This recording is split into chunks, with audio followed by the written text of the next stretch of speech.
Okay, so we have completed 2 chapters of your unit 1.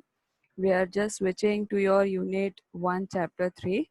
That is something been called as introduction to servlets. Okay, so now students, whatever we have studied till now, it was all about that why we want the web application based, or why we want those technologies that will help us to develop the web applications.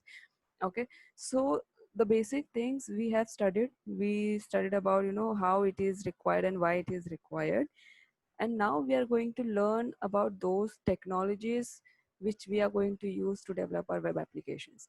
Okay, so from now onwards you are going to learn one by one all the technologies which we have listed in your chapter 1 and chapter 2. Okay, so the very first technology which we are going to learn, that is your servlets. Fine. Now, before I start with this, we know that what servlets are. Servlets are nothing but they are the Java programs, small Java programs which we can write. It's not small, but for your level, like it's big. But as a developer, when we go to the higher, level where when we are be able to develop the bigger application, so it becomes automatically very small programs which we write in servlets. Okay, so right now the servlets are the server side, language or server side technology which we can use to develop the web applications, and we can use the applications, we can develop the applications for our servers using this technology. Okay, so before going to the depth, we'll just have few questions and we'll try to find out the answers for that. Okay, the very first question was they are asking is, how do the pages you are reading in your favorite web browser show up there? When you log into your favorite website, how does the website know that you are you? And how do web retailers handle taking your order online? So these 3 questions, some or the other way we have come across. Okay, whenever we are going online, when you are doing some shopping, we know that there are the other end who is just tracking our pattern of shopping, who is going to help me to deal with the next time whenever I am going for an online shopping, and then they are going to give me an options that last based on your last what you have done the shopping. On that basis they're going to give you the options. Okay, so whenever you're going for your website, any website, so even website knows that you are the one who was there in the last session also with that particular application. So how they are recognizing you? Okay, so these all things we are going to answer. Now what is the answer for that?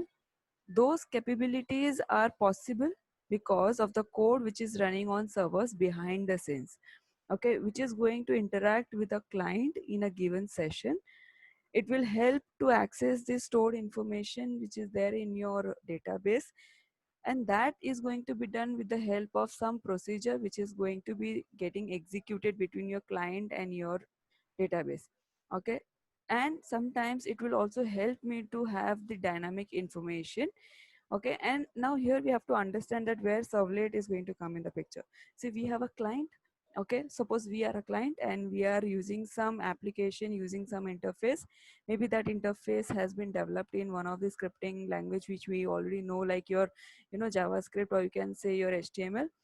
Through with that interface, when we are trying to communicate, there will be servlet coming in between, to whom I have to meet first. Okay, that means it's not me, but my request and my inputs have to meet first. Okay, so that will be your servlet who is running in between. It will take your inputs, will understand what exactly your requirements are, and it will process it and it will send it to the database in its language, database language. Okay, so when it goes to the database, it will fetch the data again, it will convert to your client language and then come back to you. So that all happens because there is something which is running in between your database and your client, because client and database cannot communicate directly. Okay, so if I want a dynamic information, what do you mean by dynamic information? The real time information. Now I'm asking for some response from my database, I should get the information online that time only. It's not that I have to wait for some time, then the data is going to come to me. Okay, so this is how in the form of web pages I am going to get the input from the databases, when I am going to have some technology in between which is going to help me to do that. Okay, so that is one of the technology we are going to learn, is all about your servlets. Now The core of those capabilities is provided in the Java language world by servlets. So whatever question we had just now, okay, so those all the capabilities, those all the options been available to us, because when we have something called a servlet in our applications, which is going to help me to do that. We know that servlets are your server side programs which is going to run inside your web server. Okay, so always remember your servers and databases are separate. There is a client, there is a database, and there is going to be one web server in between these two. Okay, so your servlets are always going to be running inside your web servers. That's why we have called it as server side programs. Okay, whose main responsibility is what? To handle the client's request and generate the dynamic response for the each request. Okay, server is not holding any type of data permanently from the client, from the database. Whatever data is going to have in its space is going to be for temporary period. Okay, this also you have to remember. Everything is getting stored permanently into your database until and unless you will change it. Okay, as a DB or as a database administrator, if you'll change it, then only the data is going to change. Okay, now here the web server is not having any role of getting data stored, because it's just purpose is what? To store the data temporarily, handle the request and give the response. That's it. The dynamic response could be based on the user inputs. And what can be the user inputs? For example, it can be the user search, whatever they are searching online. It can be your online shopping, it can be your online transaction. So it depends on the data also, that what type of data you are retrieving from your database, using the application, using the interface, or using the web server. It can be your time sensitive data also, such as your news and stock prices, which can change dynamically and in real time. It is going to change continuously. So this type of data also it is going to get from your database when you are using a technology called servlet. It will help you to do that. Okay, now one thing which you have to understand, which is important, that your Java servlet technology is going to typically run on HTTP protocol. Okay, why we want a protocol? That we all know that whenever we are working online, okay, when there is a client, when there is a server remotely located, not directly connected to each other, they are going via through your servers and to your database, reaching to the database. We need something in between who is going to take care about our security. Okay, who is going to take care about our data security. So we need some protocol, we need something which is going to help me to send my data securely over the network and get my response securely over the network. Okay, it's not about only one protocol, that HTTP, but there are number of protocols available nowadays which we can use for our security needs. But your servlet is using which type of protocol? It is using HTTP protocol. Okay, so whenever you are sending some files or data or a text, anything you are sending in, which we can call it as data, it is going to be secured whenever you are going to use servlet using your HTTP protocol. So protocol, they're nothing but it's something, rules been defined inside this protocol, which client and the server and the database has to follow it whenever they are going to have a request response, whenever they are going to be in one session. So that rule has been predefined into this HTTP. So that protocol, both sides have to follow it. They cannot have their own rules. Okay, that's why we always implement the protocols. Whenever we talk about the email protocol, that is SMTP, simple mail transfer protocol, what does it mean? That whenever I'm sending and receiving the email from one end to the another end, I have to follow the rules of the SMTP. I cannot have my own rules while doing that. Okay, now directly switching to the servlets, I'll just go one step behind where we have started with the servlet. Why we having this servlet? What was the need of having this servlet technology? So we have to understand the term called common gateway interface, which was there prior your servlets. Okay, so previously what used to happen is there was a technology called common gateway interface. What does it mean? There was an middleware, there was an intermediate between your web servers and the external databases, which the major task was just to exchange the information between the web servers and the databases. So what used to happen, the web servers typically passes the information to the database using any small application, and that small application can be developed using any of the prior languages like your C and Perl. Nowadays what we are doing, we are creating the web application using Java, and we are having the applications running into the server using the servlets. Okay, so they are more compatible to each other because one is running on Java and one is running on servlets, so they both are of the same family, so that's why they can compatible to each other. Previously what used to happen is we were having a web server inside which we had a small applications which can be developed using the traditional languages like your C or a Perl language, and we can process the data, we can send the responses back to the client. So this was a basic thing which we used to have it. Fine. Now what we can do over here, what the process was, the only passing the messages from your server to the application and application to the server. So that was something we call it as what your common gateway interface. Okay, so now using CGI, there was a traditional languages called Perl and the C which was available to support this kind of things.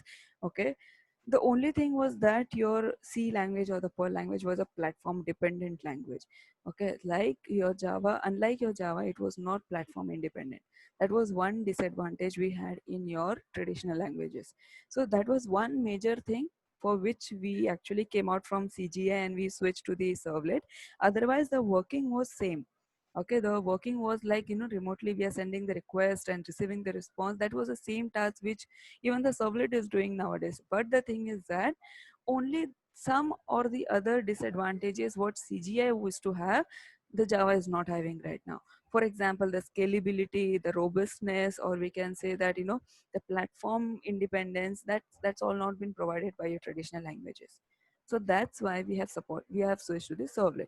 This is a basic diagram we have for your CGI where we have continuous request. Okay, another disadvantage you can also consider over here is in Java we used to have or we can say in servlet we just learned that it is going to be using the HTTP protocol. There were no such protocol used to happen in your CGI where we are having this request and response. So this one thing we also have the difference.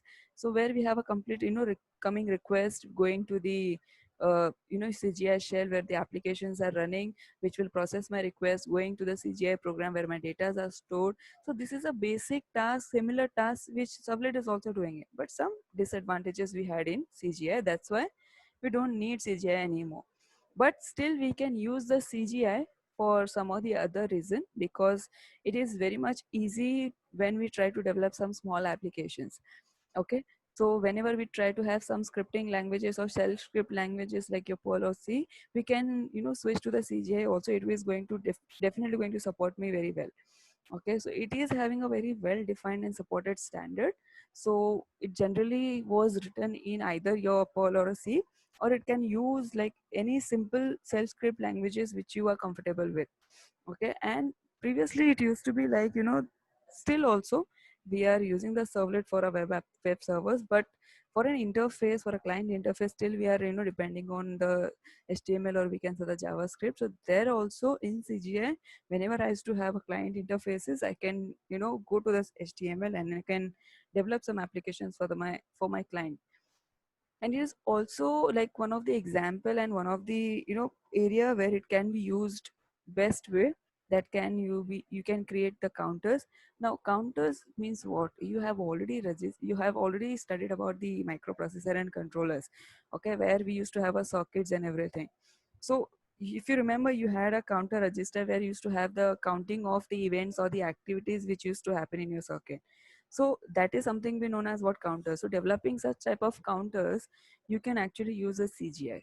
Okay, it is most compatible with today's browser also, but the disadvantages which I have told you is again coming into the picture. Now advantages of CGI, what advantages you have.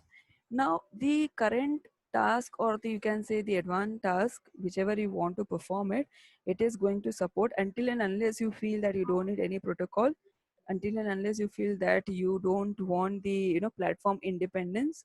If you're comfortable with this and you feel that your web application should not be platform independent, should not be scalable, it should not be robust, then you can use CGI very well comparatively or Java. Okay, so whenever you write the code, it's very easy to do that, easy to write the code. Because I had one question previously also, that why we are considering more Java over the ASP.NET and C Sharp, because there is the flexibility we have, the automatic code generation options are available. We don't have to do anything in HTML. It's already there, already getting coming the codes whenever we try to design something. That's all there. But again, the advantages which the Java is carrying comparatively to the other languages. So CGI is also helpful to write the code. Okay, it's also having the traditional languages which will help me to have the maximum code generating automatically. So every time a developer definitely is going to consider that option where I don't have to write much. Okay, so even CGI is going to give that option. Now whenever we talk about the CGI, it is whenever you going to write some programs, it can be written in any language or in any platform. But the thing is that whichever language you're going to use it, you just have to understand that it is not going to be platform independent. You have to be strictly strict to the specifications or strict to the rules of the CGI. Okay, where the Java was not giving that strictness to you, that you can write your language, you can run it anywhere. CGI is going to be used for the counters, as I told you already. The CGI code is actually available to write the simple program, simple tasks, which can be used, for a smaller programs, and it is available in plenty. You can write it. We'll just go to the disadvantages of CGI now. Now, in Common Gateway Interface, your each page, whatever you are going to load, it is going to be there in your memory. Okay, the only thing is that you cannot put a lot of data into the memory whenever you are using CGI technology, because it is going to create the overhead into your memory. Okay, there is a huge existing code and available, already available. I told you that traditional languages like Perl C, which is having already predefined things which you can use it directly. You don't have to much code it comparatively your Java, and it is taking lots of processing time. So that is one disadvantage you can have. Okay, so this was all about your Common Gateway Interface. So we know what exactly the CGI was giving to us. It's not that CGI is not good. It's good. It is good for the smaller applications where I don't have too much, have to have much. We can say that advantages of Java, but we can simply work with the things which is already available in your CGI. So for that point, we can use and we can go with this concept. Now we learned that why the CGI was there, how it was being used, where it was being used. Now we have to understand that why there was a need that I have to switch from this particular technology to the servlets. Okay, so I told you that there was an option. Even the CGI was one of the main technology used to generate the dynamic content for your server side, but then the only thing is that it was having lots of shortcomings. Okay, lots of disadvantages we had. So one of the disadvantage, or we can say two more disadvantages we had, that was your platform dependency, and it was having some lack of scalability. Okay, even it was not having the robustness comparatively your Java. So these two or three features was not there. So that's why we have switched it to the servlet. Now, what all advantages you have in your servlet over your CGI? That's Java, or you can say the servlet is more efficient than your CGI.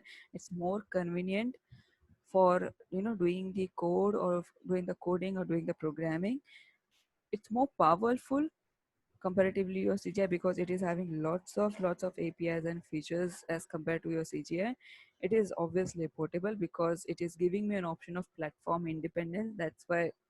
And CGI is not portable, so it is not platform independent. It is a platform dependent technology. Okay, and it is also inexpensive comparatively your CGI.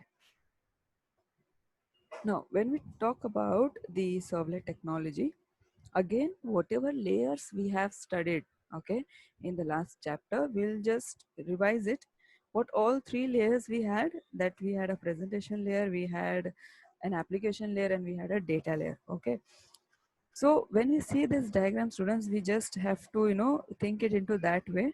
If you'll see over here, we have a user workstation or a browser. Simply you can call it as presentation layer. through which my user is going to get the application and the interface, and through which it is going to communicate. Okay, this is something your application layer. In application layer, what is going to happen? Your web containers are available, or you can say the servlets are going to be executed into this particular web container.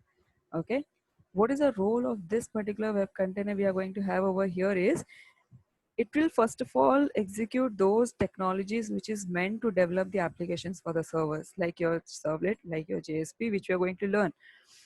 And what is the another task that it is going to communicate with those applications which we have developed for our users using some scripting languages, some options like your HTML.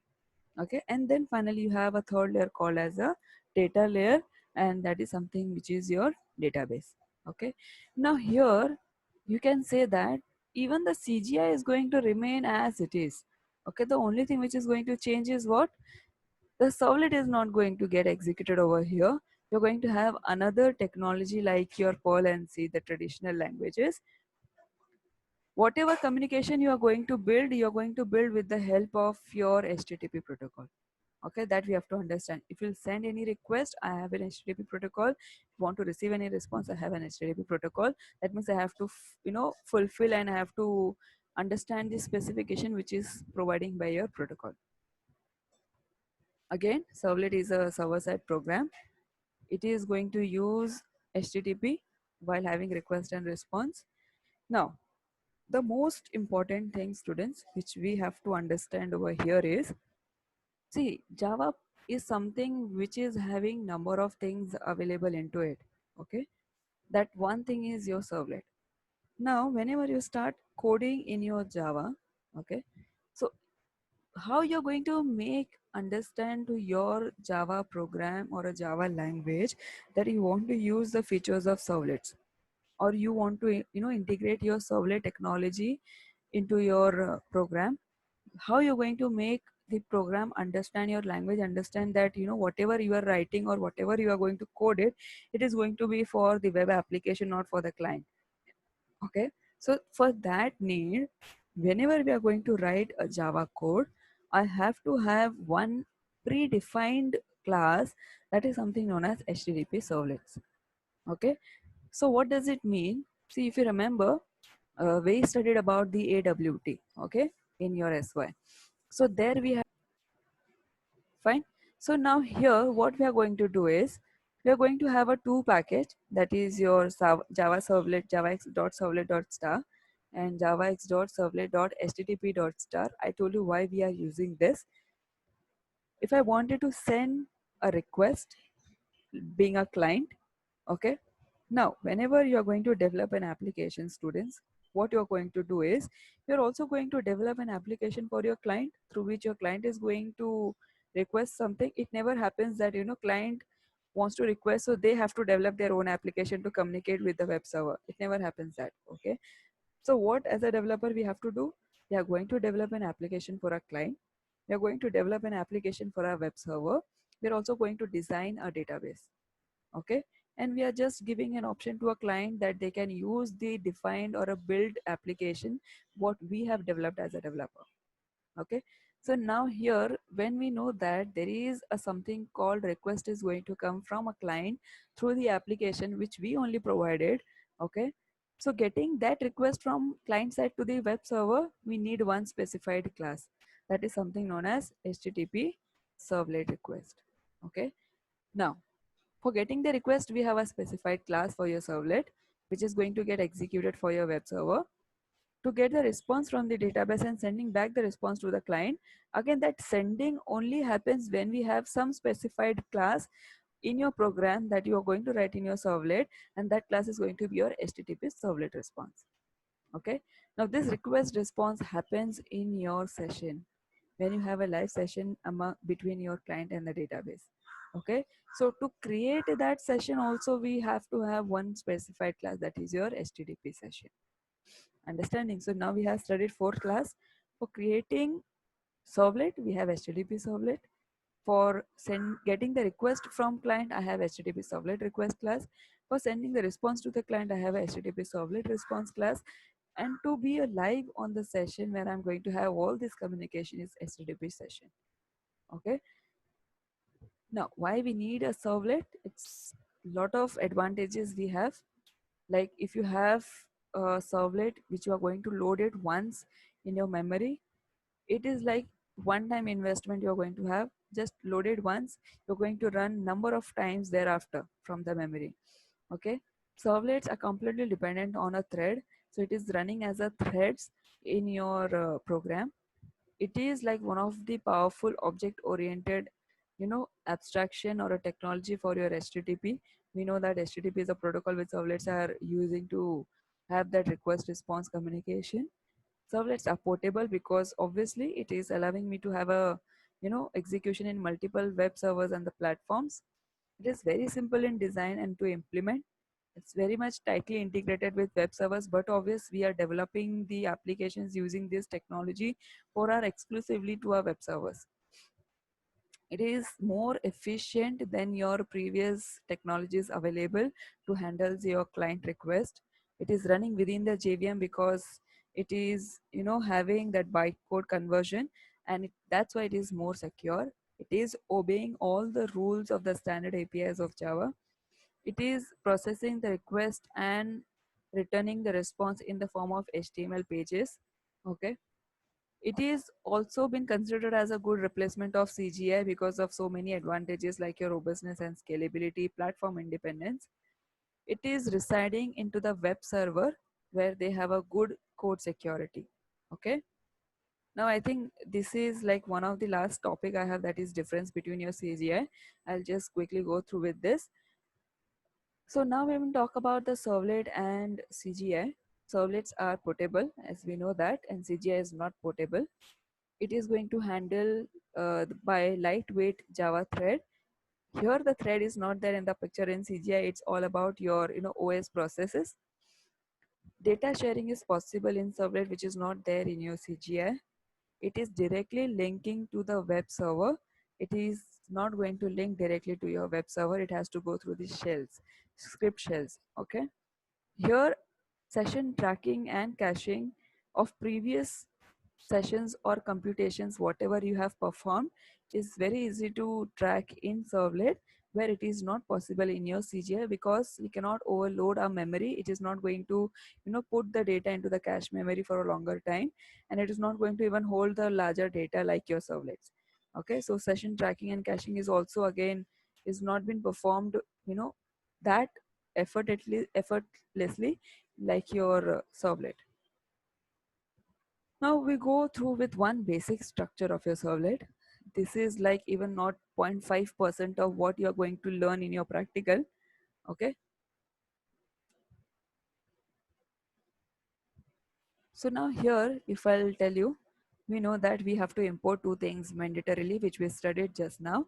That is your servlet.http.star package and javax.servlet.star. And you're going to have one more package, that is what your java.io.star. If I wanted to have any runtime inputs from the user or a dynamic inputs from the user, I can do that. Why we have used the IO packages in your SY? When we studied about that file input and output stream, file reader and writer. Okay, where we used to have an input from the user at the runtime, and based on the input we used to have some processing and generating the results. Okay, so we are here calling the io.star package also. Now I told you till here I know that I have to use these packages because I have some specified class into these packages which I want to use it in my program. Okay, what I'm going to do now, I'm going to create a class called demo servlets, or simply can say ABC. What I told you, that if I want to use a servlet, I have to instruct my program that I want to use a servlet technology, and that is going to convert my program automatically for a web server. So now this is going to be your HTTP servlet. So it is a class, not an interface. That's why we are using the extends keyword over here. Okay, now as soon as I'm going to use the HTTP servlet class over here, if I'm inheriting, automatically I'm going to have an access to all those features and methods which is already available in this particular class. One of the method is your do get method. Okay, so now here we have to understand that I have one defined method called doGet method, which will help me to get the request from the client, get the response from the database. Okay, so what is the purpose of this doGet method? Whenever I'm going to have an application for my client, the interface is going to give me some data. Okay, and that data is going to be, we are getting from with the help of doGet method. If you remember, we used to have a scanner class. Okay, so why we use that scanner class? Because we wanted to have an user input.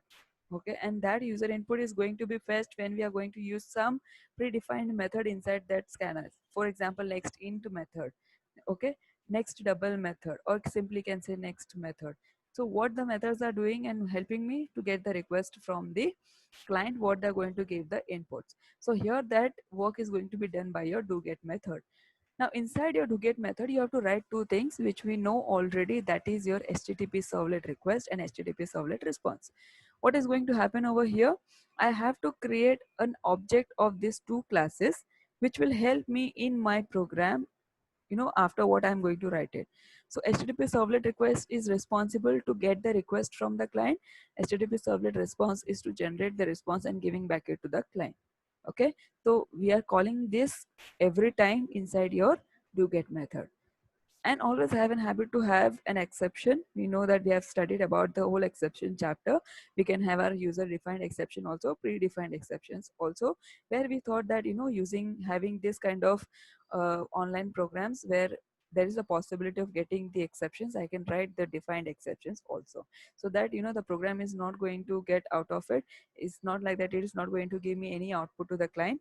It is going to have some output to my client whenever there is an exception. Okay, now here you can understand that there is an object called res. Okay, now what do you mean by res? What is this? This is an object of your response class. Okay, now there is a method called set content type. Now using this, or saying this, you have to understand, if I am using the response object, so whatever method I am attaching and I am just using with the dot operator over here, what exactly means, it is the method present inside your HTTP servlet response. Okay, so what I am going to do is over here, why I'm using this method, set content type, and inside the bracket I'm writing one thing, that is text slash HTML. What does it mean? Whenever I am going to fetch the response and I am now going to give it back to my client, in which form the client should be able to see that response, that I'm mentioning over here. Okay, and to mention that my client is going to get the response in the form of HTML page, that I have to mention with the help of the set content type method. Okay, so this is like one way you're going to give the response in the form of HTML. The client is going to get a response in the form of HTML page, and that I have to do with the instruction using the method called set content type. Okay, now this is one class which we studied in your input output stream chapter, that is your print writer. If you remember, we had byte stream class, we had a character stream class. In character stream we used to have reader and writer, file reader, file writer. Similarly, we used to have a print writer over there. Why we used to have this print writer? To print the output. Okay, to get the data from the stream and write the data into the client side. Okay, so what we used to have while we are talking about the all input stream and all the reader class, what used to happen? We were trying to read something which is already written, and after reading, we'll just show the output. Okay, if for example there is a notepad file and if you're writing hello world, what my input stream and reader class is going to do, they're just going to read the data. What data? That is hello world, and it is going to give me that output, that hello world has been written into that notepad file. Okay, what output stream classes and what the writer classes used to do, it was doing the writing part. Suppose I have a notepad file, nothing written, or written something like hello world, and I wanted to write something and I wanted to overwrite something into that file. So what I'm going to do, I'm just going to write into my program that whatever, like you can say, uh, I like Java language. So what is going to happen? Hello world is going to be overwritten by your the statement which I have just given to you. Okay, so to do that we have an output stream class and a writer class. So now here what is the task of using this particular class? Because I wanted to give some response to my client, and that too in the form of HTML page. So I wanted to write something, so what I'm going to use a print writer class, and I have created an object called pw. Now what is going to come in this object? Basically the response what I'm going to get from my server. Okay, so as a client, if I'm requesting something and whatever response has been there in the server which has to be given to the client based on the request, it is going to fetch from with the help of the get writer method. So this get writer method is going to get the data from the server, getting into your stream and getting converted into your the text language which you're going to get in your HTML page, getting stored into your pw. Okay, and with the help of that object I'm just going to print these statements. What statements I'm going to print? Welcome to servlet. So whenever you're going to execute this program, the request is going to the server is going to get some defined data which is there right now. What is the defined data or defined response the server is having? Welcome to servlet. So that response is going to get by your client. Okay, so this is the basic structure you have about your servlet. Okay, so here now we are done with the chapter 3. Okay, so we have completed 3 chapters till now. These are the basic or the required questions from this chapter. I think only total 5 questions you have. I'll just show you one drive where I have given you almost everything. I have a syllabus over here. I have a reference book. I have all the 3 chapters of chapter 1, chapter 2 and chapter 3 notes. I have given you all the PPTs which I have taken for your lecture, that is chapter 1, chapter 2 and chapter 3. Okay, so till now whatever we have studied I have in this drive link. So if you want, I'll just again share this link in the chat box. Okay, so 3 things